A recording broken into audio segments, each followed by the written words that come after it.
How's it, guys? Welcome to a special edition of the NFT Show. Today, you'll notice I don't have my trusty sidekick Morland next to me.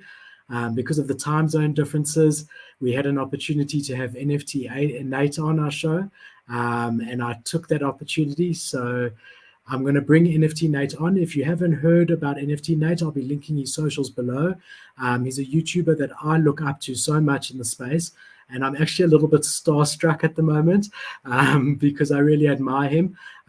So yeah, let's bring him on and let's chat to him about NFTs. So I'm going to bring on Nate. Nate, my brother. Hey, thanks for having me on, Philip. Thanks. Good day, Nate. How are you doing? Yeah, good. Just kind of woke up looking at the markets. ETH is kind of not looking good, which is like, look, it is what it is. It's good for the NFT market, but for those that are holding some bags of ETH, it's not looking too good in terms of fiat value, but we'll kind of see what happens. Just DCA all the way. Yeah, for sure. Look, long term, there's no risk, but short term, it's obviously a bit scary to some guys who haven't been through it before. Yes. But I mean, we were looking at it on Friday. If you looked at January, it was, year on year, you're still up quite a bit, almost 2x. If you bought in a year ago on Ethereum, you're still up. It's going to be interesting to see what it does. My brother, I want to know everything about you. So let's start on the personal side. How old are you? What was your professional career before this? Just basically a bit of personal background. So I'm 32, from Sydney, Australia. This is where I've kind of been the whole time. And my professional background is I've been in the media, so making content, things like that. Hence why doing a YouTube channel was quite easy for me, because I've done this professionally, not talking on camera and stuff, but essentially like the production aspect and production side of it. And what actually kicked me off to get into YouTube itself is I've got a friend who I used to shoot music videos with, do corporate stuff with. He's got a channel, and he's like, hey, you're the only person that could actually execute and do a channel because you understand how to kind of film, edit, do that. So it wouldn't have mattered what channel I ended up making. I would have ended up kind of doing something. So it's in my nature to kind of make content because it's just what I've been doing for over a decade. And a lead on from that, is this now your full-time thing, NFTs, or are you still involved in that side of things as well? I'm still involved in that kind of stuff as well, for a couple of reasons. One of the reasons is I just like doing it. So even if you gave me a sort of a 1,000 ETH bag and you're like, hey, you don't need to work again, I would still make content because I like doing it. But then the other aspect is as we've seen right now with how volatile everything is, there are a few things that I want to get sorted in my personal life, and you need to have sort of essentially fiat to kind of get those things across the line. It's really hard to kind of go to the bank to try to get a loan where you're going, hey, cool, so I've got 500, actually it's 450, actually so 350, actually it's 400,000. Like you can't be doing that. Or I've got 200 pictures of animals. Yeah, exactly. Yeah, no, I'm with you. And I mean, I guess I'm amazed by that, because the content you put out and how involved you are in the space. How do you find time to juggle both sides? Because I like doing it. That's the thing. Like I only sleep because I need to sleep, not because I want to sleep. So the idea is if I could just spend all day, every day doing this, I'm going to do it. So it's not hard when you like doing what you're doing. So that's why it might seem like I'm always on doing stuff. It's because I genuinely like doing it. And then I also, on the flip side, if I don't post something or I don't jump into a chat or do something, I'm not going to punish myself for it. And I feel like a lot of younger people or people that are new to the space are going to punish themselves for not getting into that drop or kind of making that flip or posting that video or doing something, but having sort of self-awareness about how you operate and knowing, hey, you don't need to punish yourself. The one good thing about YouTube is that I'm the boss. So if there's a jump cut, if there's a flash frame, if there's a typo, I'm the person that has to deal with the consequences of it. And I'm the boss, I'm the client, and I'm the person producing it. So that's why it's good, because everyone's had a boss at some point, and it sucks when you've got that boss telling you to do stuff that makes no sense at all. But because I'm the boss, I can do whatever I want, which makes it easier to then go through and put in that extra hour to put out that extra bit of content or research or sort of attend AMAs or all that kind of stuff. Yeah, for sure. It also puts more pressure on, though, because there's no one else to blame. You can't pass the buck in any way. The buck stops with you in the end, right? Well, what I kind of like is that it's very, you're getting instant feedback. So if you do put out a video and you're getting the views and the comments and that, you know that it's good and you're getting that instant feedback. The same thing with if you're looking at a project and you buy into a project and it's performing well, you're getting instant feedback. You've got like market that actually has sort of a value attached to it that's telling you if you've made the right decision or not. When you're working a traditional 9 to 5 or somewhere else, you think you might be doing everything right. And then the boss can turn around and be like, hey, look, you haven't been performing well. You're gone. You don't know. So I kind of like the idea that if I don't see something bad as a failure, I see it as a way to kind of learn so you can then improve on that later. So all of the projects that I invest in that have been bad decisions, I then look back at them to then learn on it. So you then never make those mistakes again. And like, look, a real kind of simple thing is if a project got a release of 10,000, I almost, if I see a supply that has 10,000, I almost don't even look at it. Like that's just it, because there have been so many 10,000 drops that have just not sold out. So in my mind, it's just like, cool, I've seen that happen so many times that it's almost rare for a 10,000 to actually sell out. So you guess what? Not playing with it. So it's that kind of thing. You where say I that like, the last 3 weeks, the last month, I mean, all these projects are coming on, especially 3D art seems to be the thing of the day, the flavor of the day at the moment. And I mean, I've seen a lot of 10,000 recently. Up until a month ago, I agree with you completely. There was that space of about 3 months that was really bearish, and you couldn't sell out even the best project. Even if you had 1,000, it was hard to sell out at a stage, you know. But now the market's gone mad. I mean, it's we doing, and I know you do it too, the hyped projects, and you were doing it well long before us. We can't keep up with how many hype projects there are. It's like, and really hyped, like 200,000 in Discord, legitimately 70,000 on Twitter, engaged. There's just so many coming out. Yeah, it's like, it is very hard. And I think I'm sure you're seeing it as well. It's this inflow from the TikTok and Instagram. So it's the retail people that have only kind of heard about it that are seeing that, because the advertising on sort of Instagram is so easy and the reach that you can get from TikTok is crazy. So you're getting a lot of these new people coming in, which then kind of builds, like, it's the reason that you can get to these huge high numbers, because it's not just sort of NFT Twitter, but it's also these other platforms out there that are also drawing in this attention, which is crazy because it compounds. Because sort of 6 months ago, if you had 12,000 followers on Twitter, you were going to sell out. It was crazy. And now it's like, if a project's got less than 10,000 followers on Twitter, you're like, are you even real? It's crazy. And there's going to be Shopify, Coinbase, all those cool stuff coming. So that's going to compound even more, because your market is just going to get bigger and bigger. And how did you, let's just start at the beginning. How did you get involved? What was your first NFT? How did you even hear about NFTs? What is the NFT story side of you? So I'm going to see if I can get it up right now. So the first, so I heard about NFTs so I was coming back from a boys' weekend, and a friend was actually like, hey, have you heard of NFTs? I'm like, I think I'd heard of them, but I wasn't sure. I'm like, tell me what they are. And he told me what they are. And this is literally just on a car, hungover on the way back.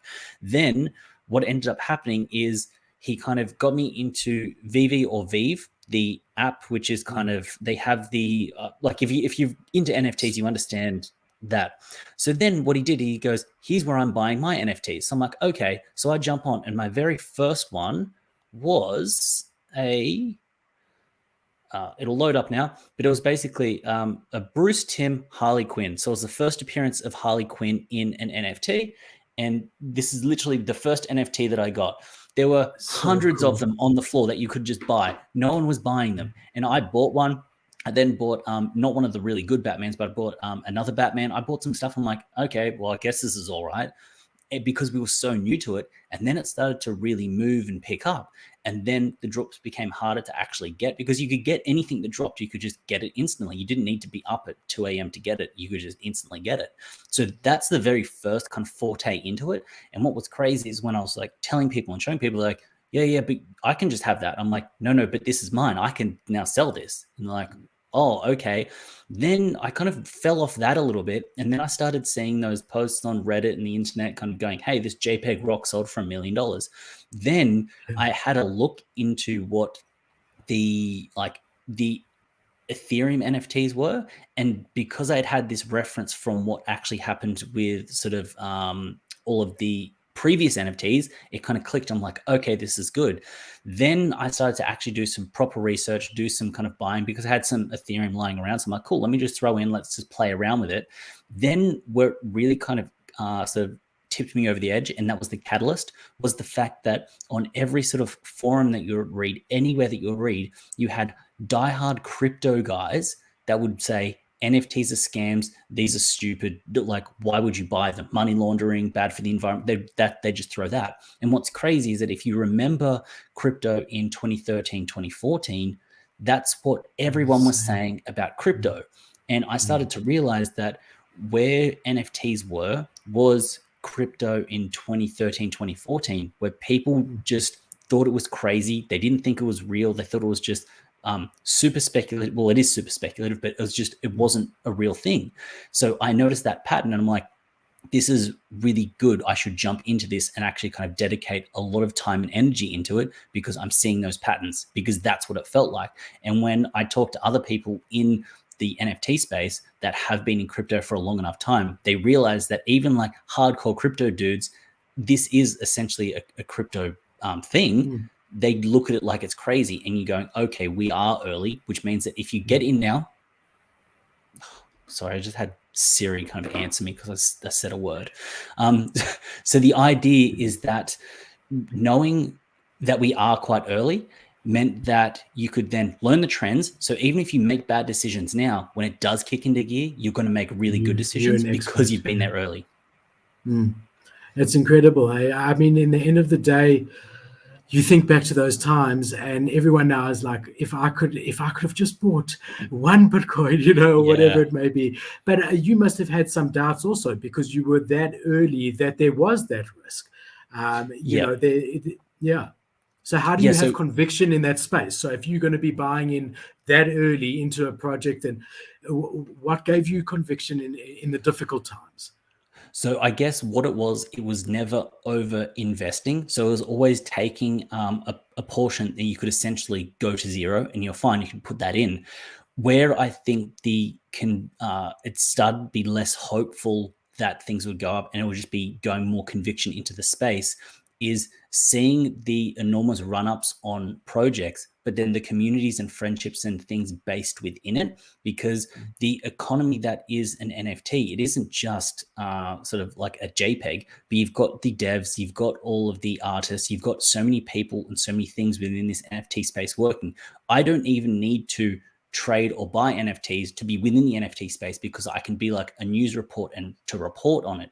And coming back down to the nuts and bolts, you look at just on YouTube itself, if you just strictly called me a YouTuber, the top NFT YouTubers are at, and just YouTube specific, like NFT specific, as like 80, 90,000 subscribers. The top crypto guys, they're on millions of subscribers. So if you 10x the NFT YouTube space from here, like there's a lot more room to grow, because it's going to expand. So that's kind of where I started to also see it. Like, it doesn't matter how many projects I kind of get into that are good or bad or not, as long as I'm learning, you're going to see something that's going to have conviction, and you can see that there is room to grow. Because when I first started, the top sort of NFT YouTubers only had sort of 15, 20,000 subscribers, which is nothing compared to what the crypto YouTube space is. And then if you take that onto what's happening on Twitter and other platforms and just the NFT market as a whole, that's where it went less from it's speculative into there's going to be something here, but you need to be in it and having this conversation to actually make a good decision with it. And the funny thing is that actually the crypto guys are now covering a lot of NFTs, which is quite ironic. Speaking of crypto guys, have you been following Sheldon's drop? No, I haven't. It's something that's like, it's come up. Your mom's house. I was looking at it. I've got 2 whitelists. I know that doesn't mean anything. One is enough.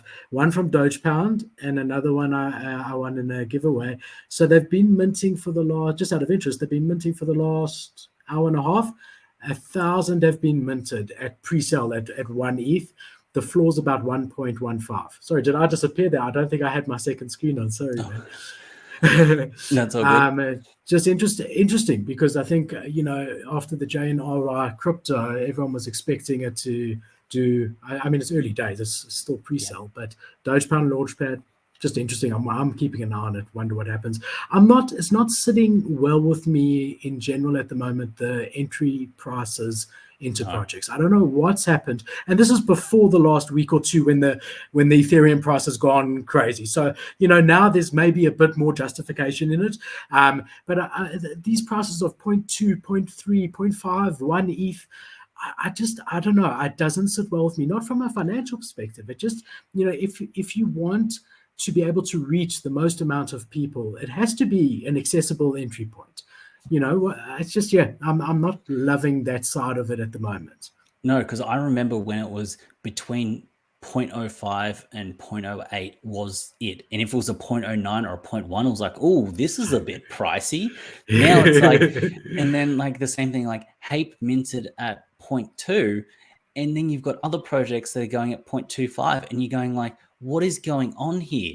And what I don't like is I've seen on, I can't remember what project was, but their justification for the price was lots of projects mint for higher. So that's why we've gone for a justified price of 0.25. And I'm like, they weren't talking to people that understood NFTs. They were talking to people that didn't understand them. People that would look at something like Bored Ape and be like, 80 ETH, oh, well, 0.25 is justified. That makes sense. Like the language that some of these projects are using is to kind of bait the people that don't inherently know the space, which is just kind of, it's predatory action when it comes down to it. But I think it's ridiculous, because what are you actually doing with sort of 0.25 selling sort of 8,000 of them? Like that's a lot of capital and a lot of liquidity that you're pulling from the market. And then it seems like they're just turning around and pumping them back into more projects, just like doubling down.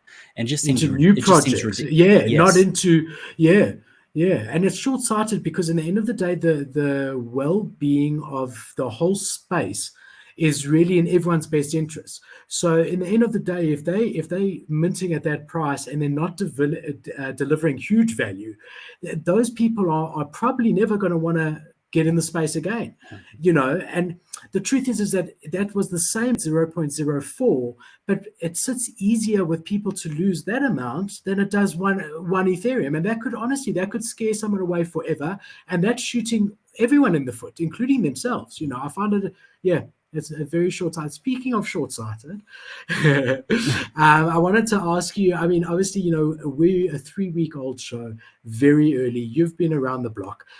From your side, what have you done when you've been in situations that have questioned your morality? So either offered a paid shill when you're not supposed to say you paid, that hasn't sat easy with you, because I've watched you a lot, and to me you come across as such a genuine, such an honest guy, and I know that you are that. How have you managed that side of your journey? So I guess the way, and the best way to answer this is answer this in a selfish way. The way that I look at it is, as soon as I take any paid promotions, anything that doesn't sit well with me, or I try to promote something that I don't wholeheartedly believe in or agree with, I know that the equity that I have with the viewer, so the trust that I have with them, is gone. And ultimately, like the selfish aspect is, if I was to release a project, I would sell out the project if I've got 10,000 or 20,000 diehard fans that trust me. I could make $1 million. That's great. I'll actually do something good.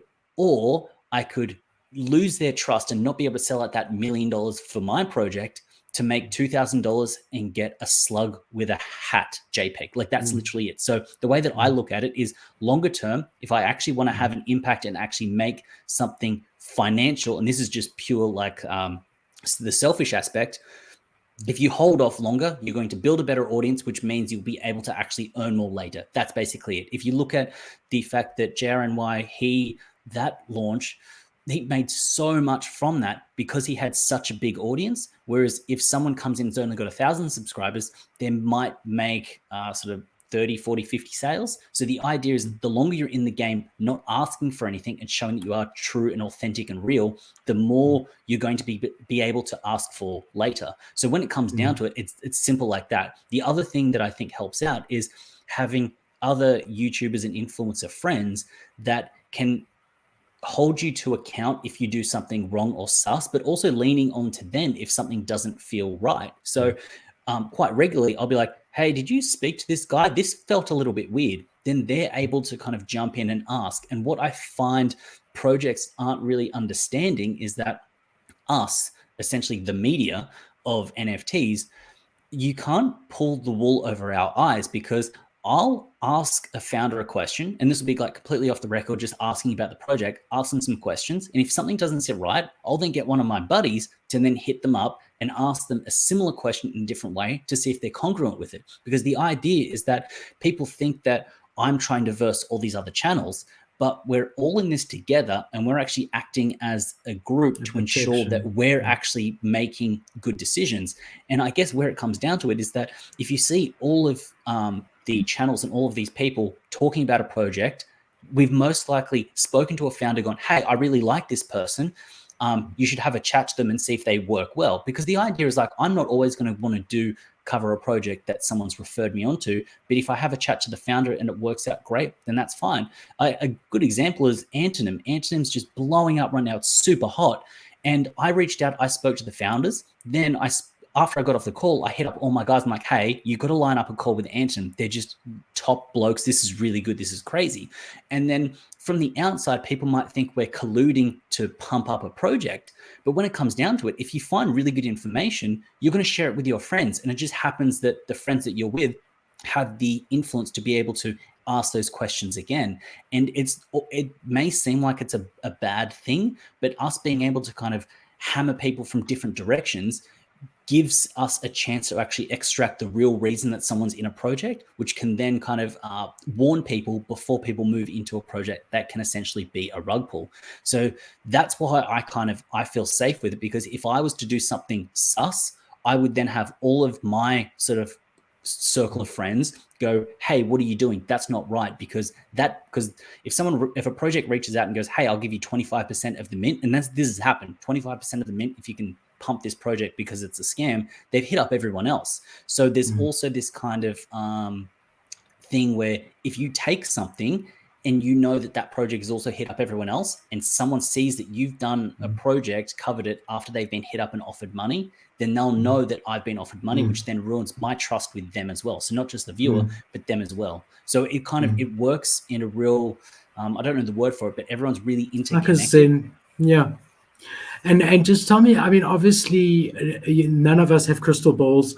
What happens when you have, and I don't know if this has happened, it's a real question. What happens if you have a project that you have those good vibes with, you speak to the founders, you speak to your buddies in the same space, and everyone has the same feeling, you feature it, and then it ends up being that without you knowing, they had bad intentions or defrauded or whatever. How does one deal with that? Has that ever happened to you? Yeah, that happens, and it's happened before, and it's going to keep happening. And the idea with this is I will deliberately leave up every single video that I ever make, because I know that to show that you're a great winner, you got to have your losses as a reference for how good the wins are. So there's that aspect. And there's also, it's a good way to kind of reflect back on what you've done previously, to then see what mistakes you have made, to then ensure that you kind of don't do them again. And I will be apologetic, and I'll kind of say, hey, this is the issue that has arisen, because it's not like I'm talking about a project that then fails and, oh no, I wasn't there. I'm in on those projects. So when someone goes, stuff you, Nate, you kind of pumped this project and it rug pulled me. No, it didn't rug pull you. It also rug pulled me as well. It's just that I understand my risk tolerances to know to not put all of my sort of ETH into that one project. And I kind of go, okay, if I do have an allocation, I'm only going to allocate a small piece to ensure that I'm in a good position afterwards, like if the project does go to zero. Because being in that sort of bearish market, you know that you can even be in the best projects, but they still don't mint out. And I guess where we start to kind of, it gets really tricky is there was a project, I'm not going to say what it was, but there was a project that had, it said sort of like, oh, we have 50,000 members, but we banned this many bots. Now, what is crazy is that I believe that this has come from the Hapebeast server that says we've banned this many bots. So to build trust with people that are coming into the project, they're saying, oh, the Discord server numbers may be inflated, but they've said that they've banned 5,000 bots, which must mean that they're trustworthy and they're honest. But that's easy enough to literally like bots banned 5,000. The idea that they could put in 20,000 bots, ban 5,000 of the bots they put in themselves, then build that artificial trust.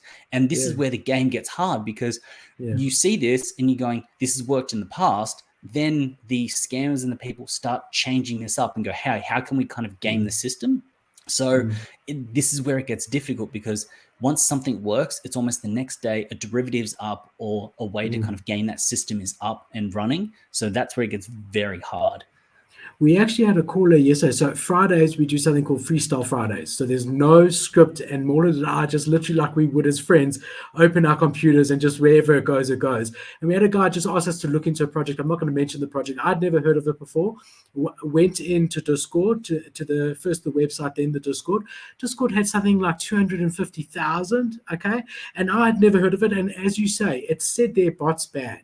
And I also know, I mean, I can just put the text there, bots banned. It means absolutely nothing. Or as you say, you can put in 10,000 bots and ban 2,000 legitimately. You still got 8,000 bots. So we went onto Twitter, smaller Twitter following, but still botted, in my opinion. Okay. And I could be completely wrong. But we looked at the last few tweets, which is something I've seen you do as well for engagement. And, you know, I watch you and I've learned so much from you. So we went into Twitter. They're supposed to be launching yesterday. He's phoning us. He's typing in like 2 or 3 hours before launch. And their latest tweet that says we're launching from like an hour ago has got like 5 comments and like 2 retweets. Okay. Like, come on. And they say they got 70,000 on Twitter and 250,000. Now, I didn't follow the project, and I like, maybe I'm wrong and maybe I missed something. But it becomes a bit tricky because the newcomer guy is not questioning the things that we are. And I guess that is the sort of burden or that gets put on our shoulders, not in a negative way, the responsibility that we have in the space to try. But again, I mean, you'll say it, I'll say it, even with the best intentions, there will be times that a project is featured that you think is going to do really well, that ends up not doing well, either by circumstance alone. So just as you say, they never sold out, and with the best intention, they try, and it eventually fades because there's just no budget to do what needs to be done. Or where we were actually defrauded properly, and they intended from the beginning to rug pull or whatever it may be. I mean, this is all new for us. We haven't been reached out by any project to feature them in any way or be compensated, but it is something that we know will happen at some stage. And you know, we want to make sure that we handle it the way it should be handled, because like you, we really want a long-term future as the guardians of the space in the roles that we're playing. And like, on your side of things, is there, obviously you building a following and it's all organic and people who love you like I do, is there a long-term plan, or is it just I'll do something with that equity one day, or is there a plan that you're working towards? I think it is just a build the equity and do something when it makes sense and it's right, because at the moment I don't know what I would want to do. So it would be silly to launch something or release something or do something when I don't know what I actually want to do. So it's building up the equity, knowing that I could do something if I want to do something later, but I don't necessarily need to do something. So that's just it. I know that the space is good.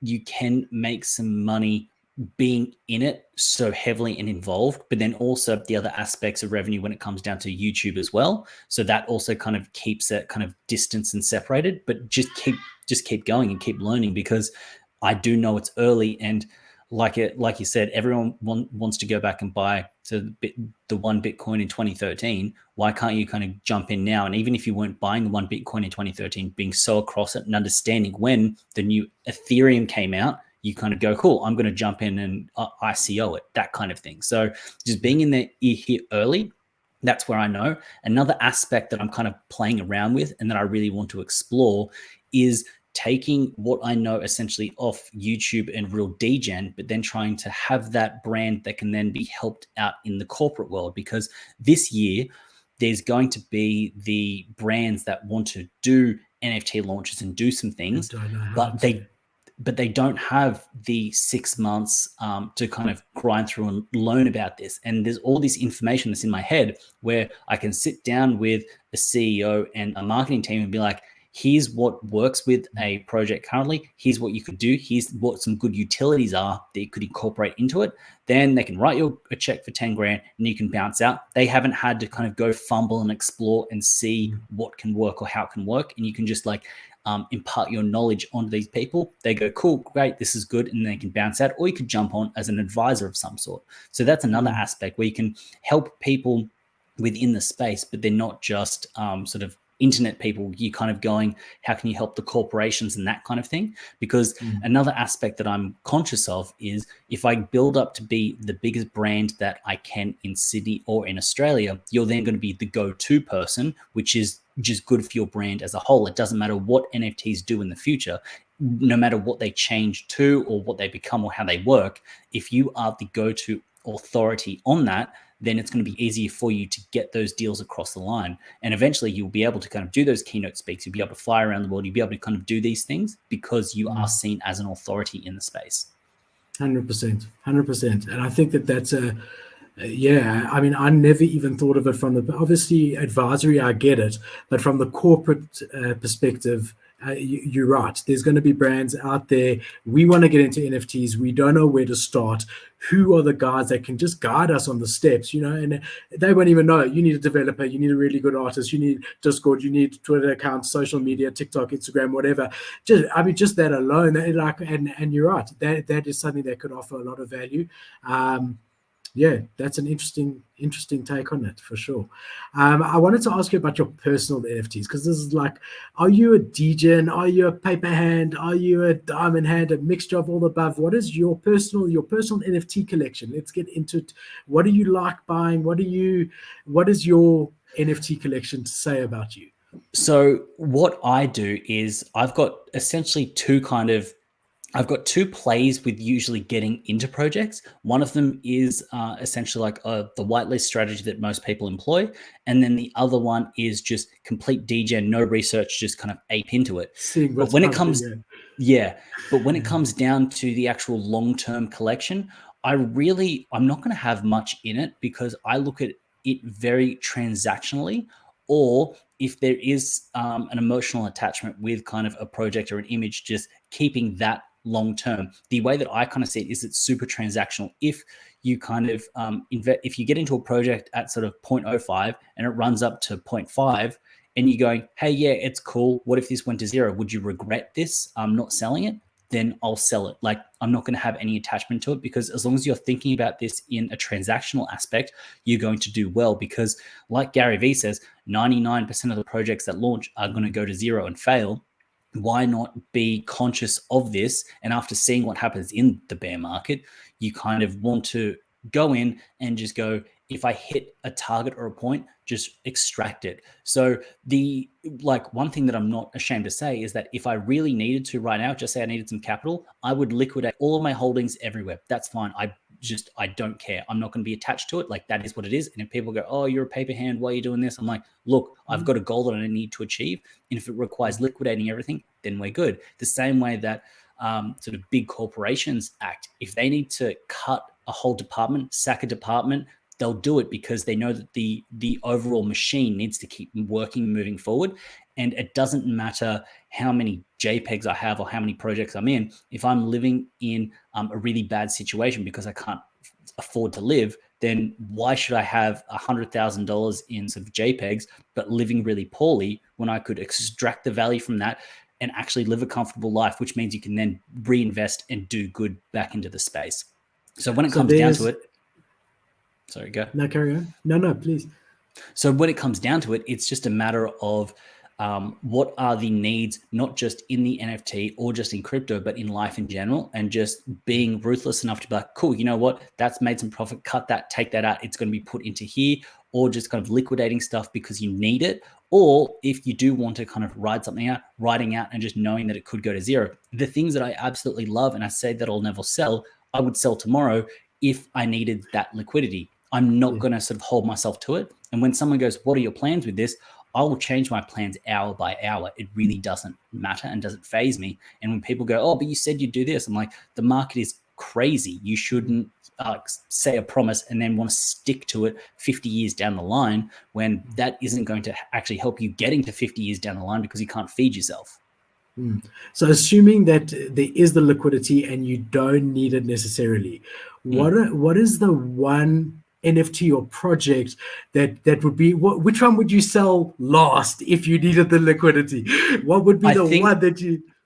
So ignoring anything, so like the favorite, and this makes no sense at all, but I just love it. It's Mars Cat's Voyage. I just like the cat. Like I just do. I can't not like it. It's one of those things where I would liquidate everything before that. I could have, just say I had 100 Bored Apes, I would liquidate all of them and keep the cat because I just like the cat. And like whenever I kind of go into Discord, the messages, like they're always putting announcements out, and it's just kind of sitting there and it's just like moving along. It's been out for months and months, and it still hasn't gone below mint price.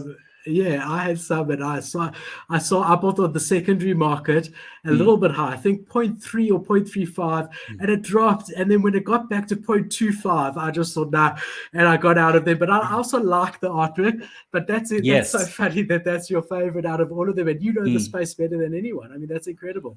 For me, it's my mutant. My mutant ape. Obviously, I mean, I'm a brand guy, which started on. I like brands and things like that. So that's the initial appeal, was the status for sure. But I mean, even our show logo is my mutant. My PFP on Twitter, like everywhere, is my mutant. So I've become really, really attached to it. But funnily enough, I bought in my very first one at 3.5 Ethereum, my first mutant, about 4 months ago. It was my biggest purchase. I'd been playing with all these small ones and minting, and I lost on all of them. And I thought, screw this. I just want a blue chip, something that I think will go up. And I was still scared.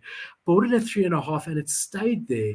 And then I think it was the Jimmy Fallon thing. I still don't know if that was the first time it pumped, but it went to 6 and 7. And so when it was about 8, I started, and I was never going to sell it. When it was 8, I thought, hold on. Yeah. So I thought, okay, I love him. I'll list him at 9. If he sells at 9, then it's meant to be. And then they started going a bit down, 7.75. So I dropped it to 8 point whatever, and it sold. And I was like not happy, but not sad. And then it went back quite quickly to about 5.5. And I saw the one that's here currently, and that one was 6.5. So it was above floor, which I never do. And I'm sure I'm wrong. I've got to look at rarity more. But I usually just am a floor guy, especially in expensive projects that I can't afford. But don't want to put more than I'm putting in already, right? So I went in and I spent an ETH more than the floor. And I even sent it to Moreland. And I said, Moreland, I don't know if I've made a right decision. This might go to 4 again. He said, I love it. And then the next second, there was more news and a token coming out, and God knows, and it's now sitting at 15. I was tempted to sell before we started the show. So before the 3 weeks, before it was the logo, it was about 12. And I thought, okay, the mine now is really good looking. Maybe I should list it at 13 like I did. And then when we did the artwork for the show, I delisted it, and I haven't been tempted since. But like you, I would sell it in a heartbeat if I needed to feed my kids. I mean, like obviously, but that's my favorite one. Yeah, no, I look at that. It makes sense. And yeah, if you're a brand guy and you're into that brand, then 100% like that. That makes sense, because there are also made me the most profit. It's been the most profitable project for me as well. Yeah.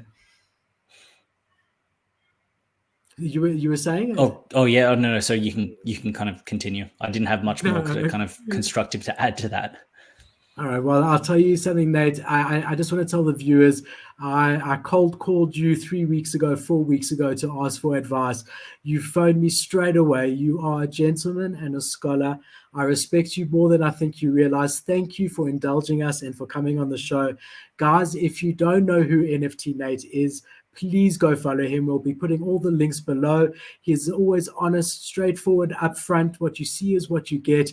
And I'm honored that you came on. So thank you from the bottom of my heart. And we look forward to hopefully having you again. Thanks for having me on, Philip. A pleasure, Nate. We'll speak soon, my man. Thank you.